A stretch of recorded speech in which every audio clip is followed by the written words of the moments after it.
So I fell a little bit behind on my reviews. So this is going to be my review for Celestial Monsters. I got an art copy from Macmillan and I am really happy about this because I was able to read the sequel and now I'm happy. I rated it a 5 out of 5 because I absolutely love this world. But if I'm going to be completely honest with myself, I would say this book was maybe like 4.25 or 4.5 out of 5 as I've taken myself away from the book. I think I read it about a week ago. I've been thinking about it nonstop, and I've been thinking about why I wasn't 100% happy with this book. And it was more just for the fact that I feel like this book could have had a little bit more filler. It was very to the point, and I absolutely love when books are to the point and when they just get the job done and they're like, here's the story, here's what you need to know, we're gonna defeat the villain. Okay, we defeated the villain. But I also like character relationships, and I loved how the character relationships worked in this book and the world building that we got, like the little bit of world building that we got was interesting because we got to see societies that weren't just the normal societies that Teo, the main character, grew up knowing, and he saw how other societies accommodate for people that are different versus his own society that doesn't really accommodate for differences in their society. And I thought that was really cool. And they had a bunch of creatures, they had creatures that they fought. It felt very much like a Percy Jackson quest. This was the Percy Jackson quest of these books. The first book is, let's say, the Hunger Games for the Sunbury Trials, and the second book is the Percy Jackson quest, them traveling in order to defeat the big bad guy. And you know how in most Percy Jackson books, they're like, okay, we're going to send you on a quest and you have to figure out how to defeat this bad guy, or you have to retrieve this scroll, or you have to go do this one thing. So that's basically what this second book was. It is a happily ever after, so that made me happy.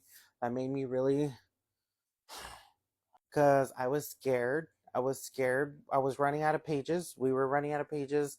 Characters kept getting injured, and I was like, oh no, this doesn't look like it's gonna turn out well for anybody. And then the ending happened.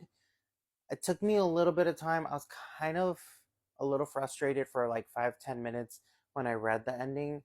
And then I reread the chapter and I was like, this actually makes a lot more sense. And this should be the ending. This this 100% should be the ending.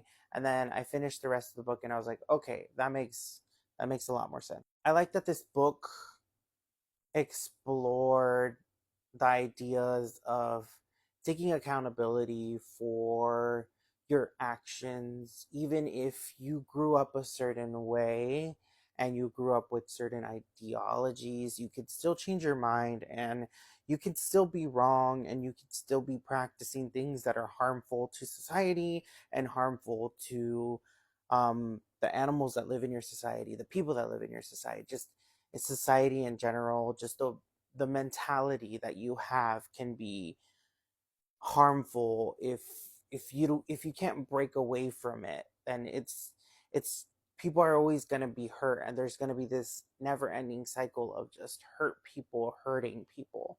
I feel like the first book was a little bit more mature. It did have younger banter, but I feel like this second book, had a lot younger banter. The first book can easily be like, you can easily be read it and be like, this doesn't really feel like YA.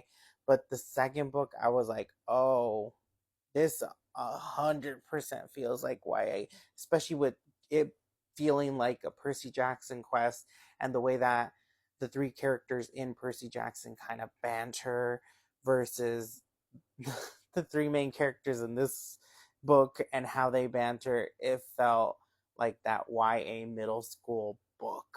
I love the ending. Like I said, I absolutely love the happily ever after ending.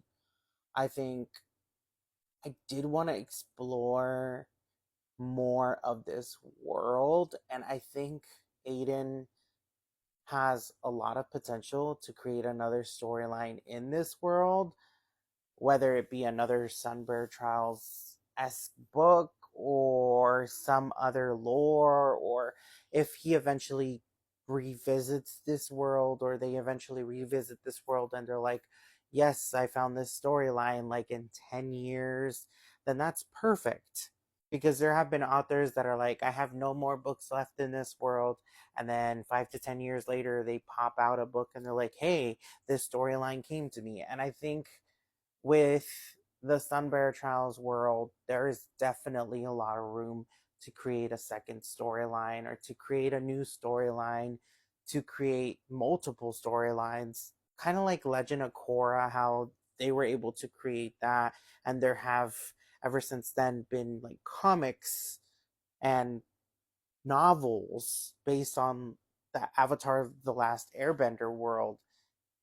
The number one thing that I will give Macmillan 100% praise for is for formatting their NetGalley book for EPUB readers on Kindle.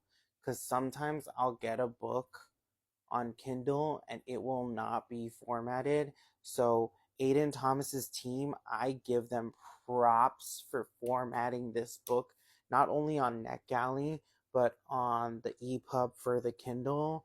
I also give them props for on the NetGalley app being able to have the book read out loud for you. It was a monotone, computer esque voice, but sometimes when you don't have the mental capacity to read, that's going to be the only thing that kind of gets you to keep reading. You know what I mean?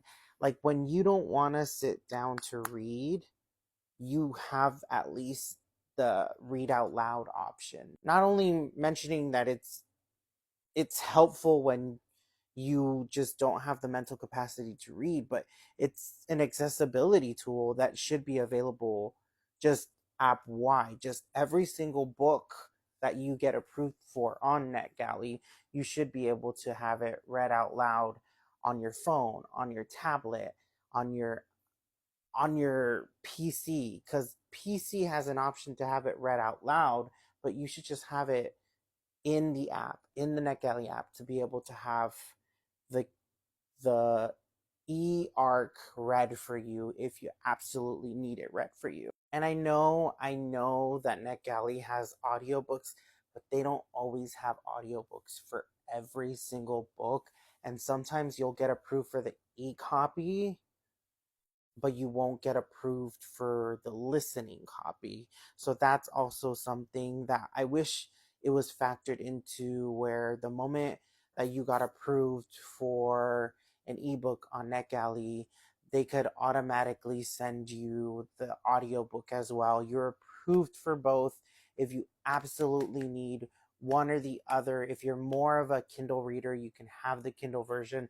But if you're more of like a mixed reader, where you're like, I sometimes can do Kindle, but I sometimes can do audiobook, then you have the option for both.